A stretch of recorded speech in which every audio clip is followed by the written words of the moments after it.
Well, welcome to the 30-day wake-up challenge. And before I get started, I want to give you a kind of brief introduction to what we'll be exploring and what we'll be doing during this wake-up challenge. As far as the teaching goes, I call my teaching the way of liberation. And in this 30-day wake-up challenge, I'm introducing a new teaching called the direct way of liberation. And this wake-up challenge is really the direct way of liberation. It's where I'm really want to be introducing these new and really direct form of the way of liberation teachings. And the direct way that I'll be presenting during this wake-up challenge is really the most fundamental and the most concise and the most direct form of the liberation teaching. It's a dynamic form of spiritual practice and contemplation. And I call it the way, the direct way of liberation, because the way kind of implies the activity of self-realized reality itself. The way is dynamic and flowing, and it's something that exists in you, that you discover in you, rather than simply a set of ideas that you're trying to take in.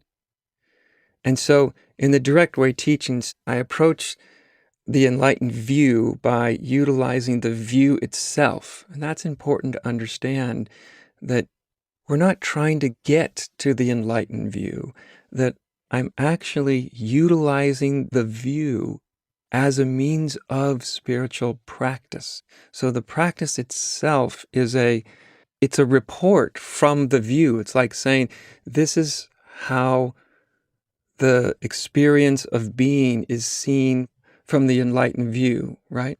From the enlightened perspective.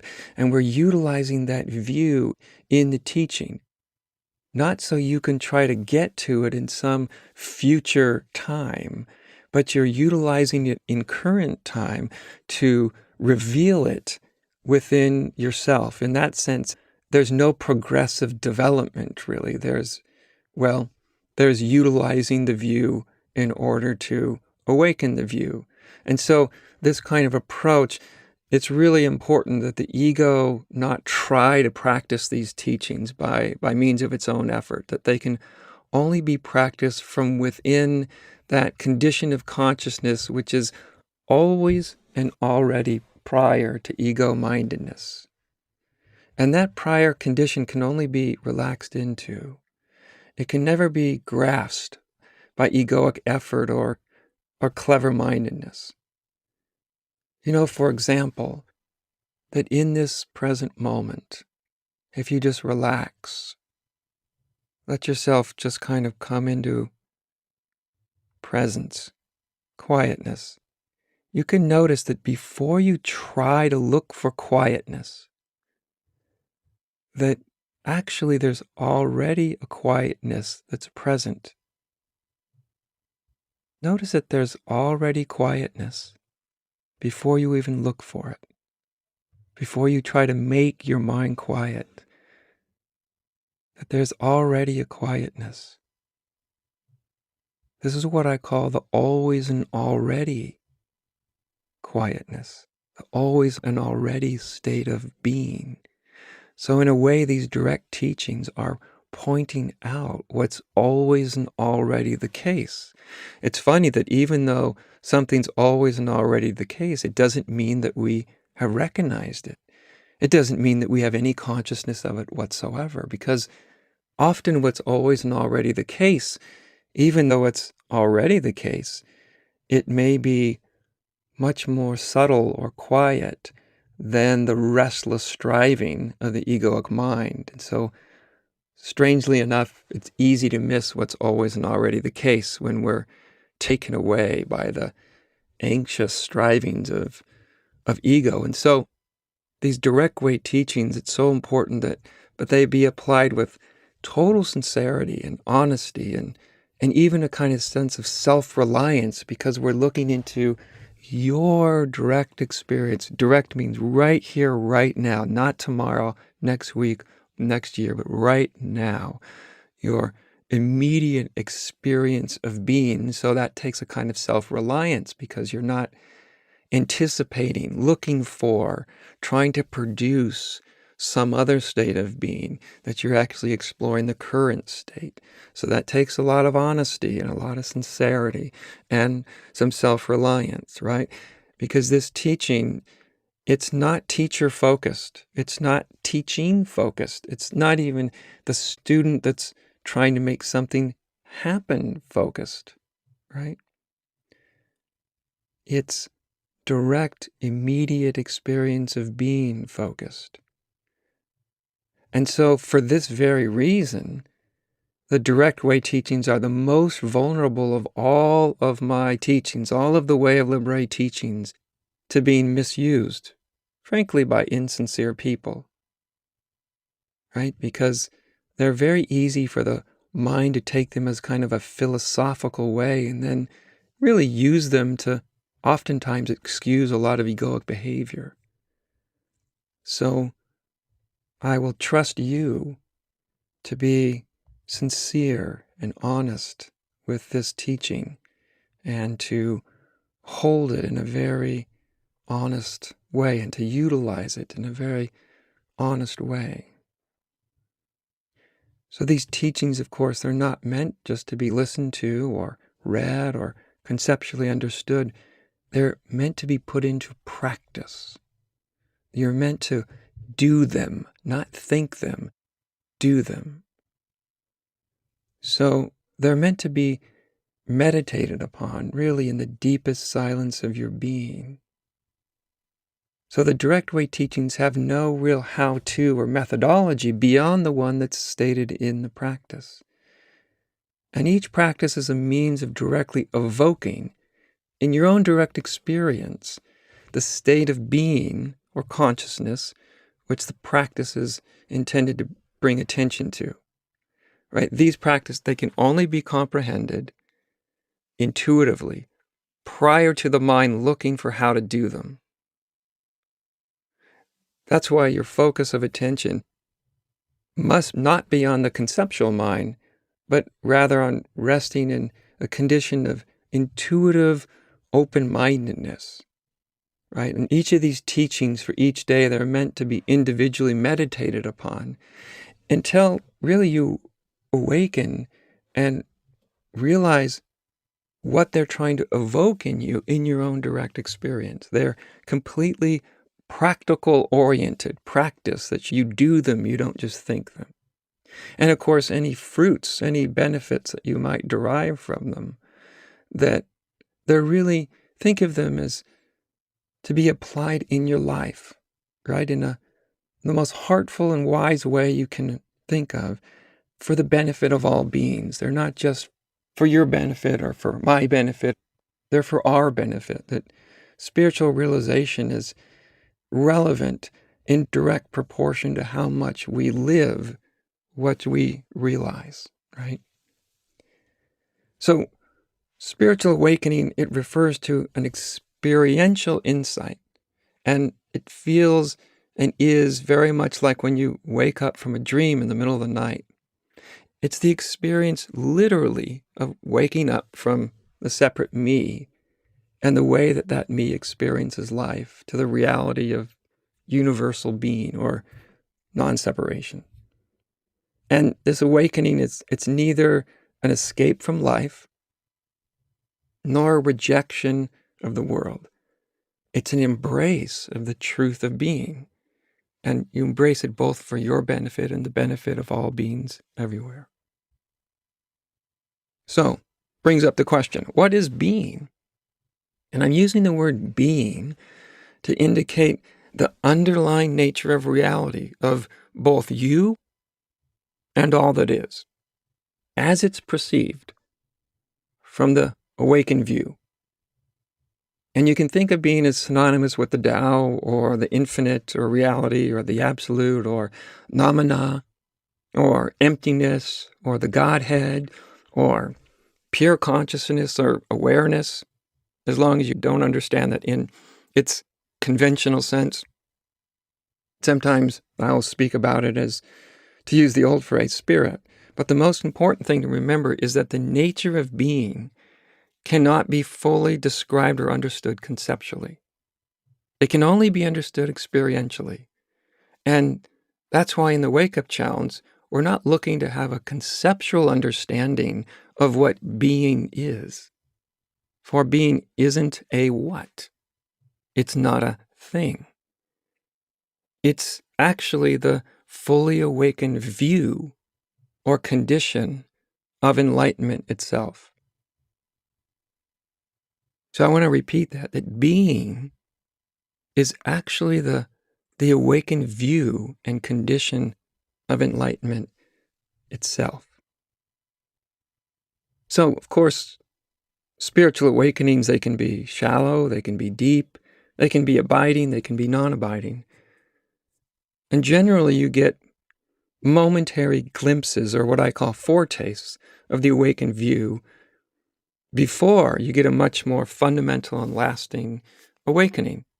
But these foretastes or glimpses should not be discounted. They're very transformative and life-changing in and of themselves. And contrary to the idea that awakening marks the end of your spiritual quest, it's actually the end of the seeker, but it's also the beginning of exploring the infinite nature of reality that one is awoken to, as well as the inexhaustible journey of embodying that reality in the challenging terrain of your everyday lives through the priceless vehicle of your human incarnation. Okay, so the most important thing you can remember during this wake-up challenge is to keep it simple as you can, relaxed. Relax. Relax. And consistent. Simple, relaxed, and consistent. These are really important pointers, right? Don't think of this as, okay, this is the wake-up challenge and I'm going to finally grasp awakening. I'm going to make it happen. And, and all of a sudden this sort of revved up, aggressive dimension of ego gets very energized. That doesn't lead to much of anything except turmoil.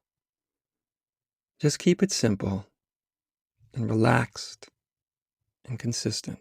It's much more effective that way. And so each week of the Wake Up Challenge, we're going to be focusing on 3 fundamental aspects of the awakened view.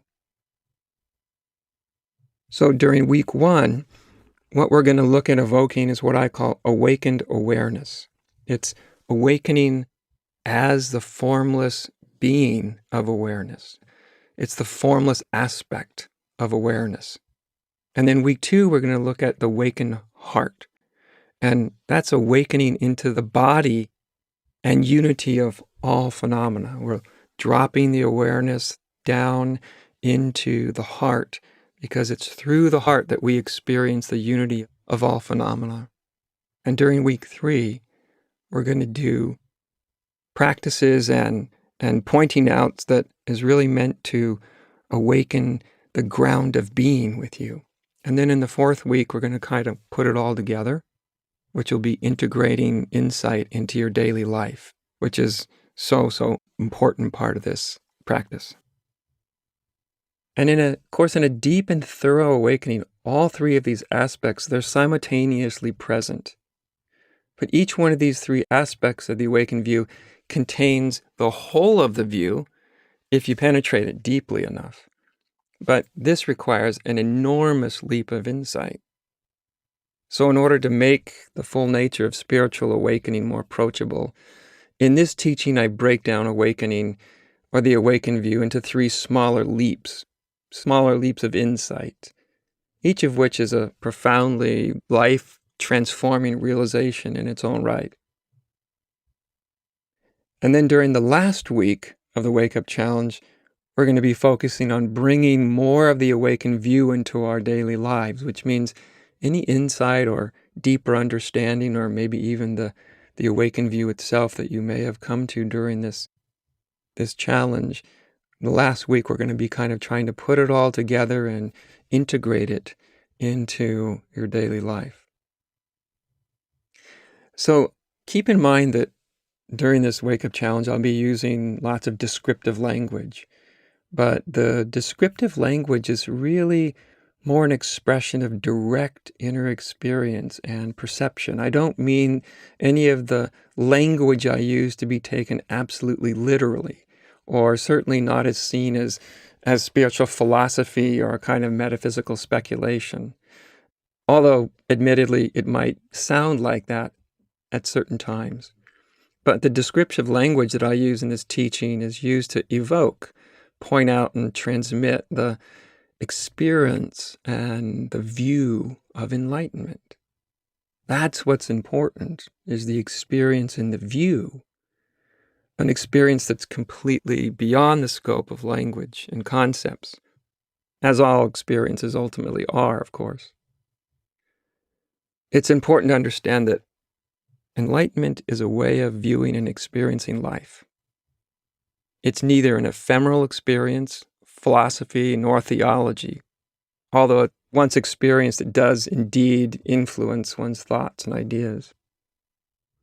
Each day of the Wake Up Challenge, I'm going to present a simple and focused spiritual practice or exercise designed to evoke the awakened condition in your own direct experience.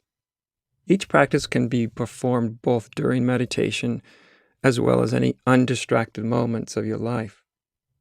So I would advise you to do each day's practice both during a quiet moment of meditation or contemplation and also during a kind of undistracted moment during the day, like when you're on a quiet walk or something like that. And I also suggest that you do each practice because they are short, that you can repeat them several times throughout the day. And, of course, each one of these practices, none of them require any special setting or belief system or special atmosphere. They only require you to be sincere and curious and have a willingness to put them into practice several times a day. And just as a caution, I do not suggest or advise you to listen to this or do any of these practices while you're driving a car or doing any other potentially dangerous task. You want to do them when you have a few moments to focus on them in a more or less undistracted way. So finally, these short spiritual practices or pointers are meant to evoke intuitive insight. So your focus should be on direct experience and intuitive insight rather than on trying to make something happen or to philosophically ponder them. Just do the practice and stay focused on your direct experience. If nothing happens or you feel confused by a particular practice, don't try to make anything happen. The key here is to not struggle with the practice. If a particular practice doesn't evoke anything in you, then just try it again later in the day. And don't expect that each practice is going to work for you. The reason that I slightly change the orientation of each day's practice is that while one practice may not resonate or work for you, just a little change in the wording or approach or language of a practice might work much better. So just approach each practice as an intuitive and experiential experiment, and keep your approach to the practice as simple, open-minded, and straightforward as you can. Don't strive or struggle or hurry while doing the practices. Just enjoy them and let them lead you into the mystery and wonder of your being. Really, enjoy them. This is an exciting adventure of inner exploration.